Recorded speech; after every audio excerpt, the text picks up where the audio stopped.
En el día 14 de la invasión de Rusia a Ucrania continúan los ataques y bombardeos a varias ciudades ucranianas, pero hoy, luego de varios intentos fallidos, se lleva a cabo de forma segura, por el momento, la evacuación de los civiles a través de 6 corredores humanitarios.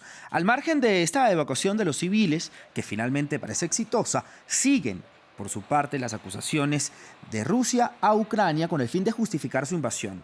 En las últimas horas, Moscú aseguró que Ucrania planeaba un ataque decisivo en la región del Donbass y además denunció a Ucrania que estaba trabajando en armas biológicas cerca de las fronteras rusas, como el anthrax o la peste, con el apoyo de Estados Unidos, algo que Washington calificó como absurdo. Y para ello entonces saludamos a Paulo Bota, él es el director del programa ejecutivo en Medio Oriente Contemporáneo de la Universidad Católica Argentina. Gracias, Pablo, por estar con nosotros en directo a América de France 24.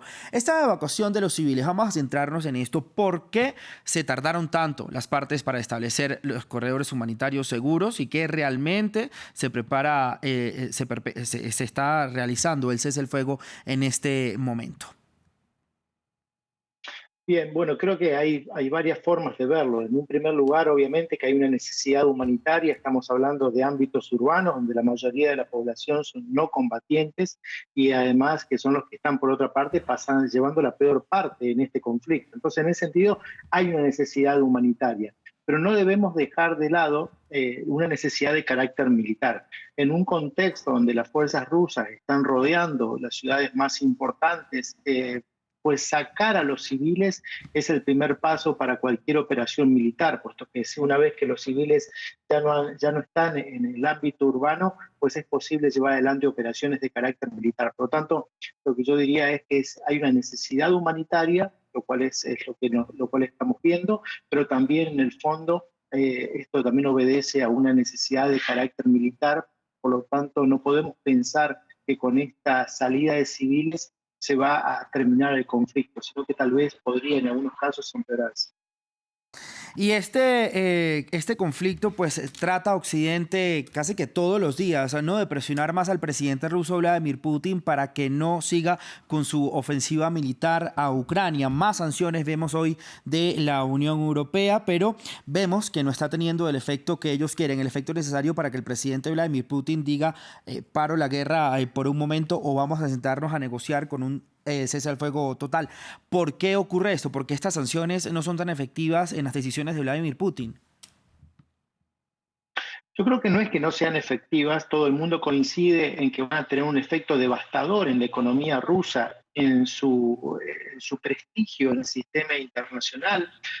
Lo que pasa es que la rapidez del el efecto de las sanciones y la rapidez de las operaciones militares son dos velocidades distintas, ¿no? Las operaciones militares, para decirlo de alguna manera, van ahora mucho más rápidas sobre el terreno que el impacto que puede tener las sanciones, que lo van a tener, algunas de hecho ya lo están teniendo, en la economía rusa. Por lo tanto, creo que son dos niveles distintos, son dos velocidades.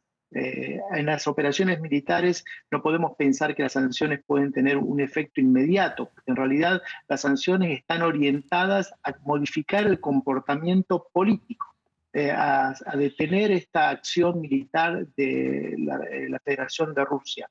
Eh, y la Federación de Rusia en este momento está tratando digamos, de mantener la presión de manera tal de encontrar una solución diplomática que refleje sus objetivos. Pablo, entonces también le quería preguntar si estas sanciones económicas y todo esto que estamos viendo en Rusia afecta a los civiles y con esta afectación de los civiles pudiera generar como algún tipo también de presión por parte de ellos hacia el gobierno ruso. ¿Realmente esto pudiera pasar? Viendo, por supuesto, también la represión que hemos visto en las calles a estos ciudadanos que rechazan la guerra, cientos de arrestados, miles de arrestados. Es difícil pensar que va a haber a cortísimo plazo una presión de los propios ciudadanos rusos hacia el gobierno del presidente ruso para modificar este comportamiento. Hoy por hoy, con los elementos que tenemos estando en el exterior, creemos que, bueno, que no es algo que sea inmediato. Pero eso no significa que no queden sembradas, tal vez semillas de un descontento que puede tener un impacto político a mediano o a largo plazo. También hablamos de la ciudad portuaria de Mariupol, que está asediada por estas tropas rusas. Ellos aseguran tener víveres para aguantar 3 días más, digamos, que en todo este bloqueo, según dijo un diputado ucraniano. ¿Qué va a pasar cuando se empiecen a acabar entonces estos insumos de alimentos, de aguas en estas ciudades y todavía ahí continúen los civiles? Pues esa es la lógica militar. La lógica militar es no ingresar a un ámbito urbano donde es muy difícil para una fuerza militar que quiera tomar una ciudad, requiere un enorme esfuerzo y que por lo tanto la estrategia rusa va hacia donde lo estamos viendo, ¿no? A rodear las ciudades, a sitiarlas y a lograr el objetivo político sin emplear en términos urbanos el instrumento de carácter militar.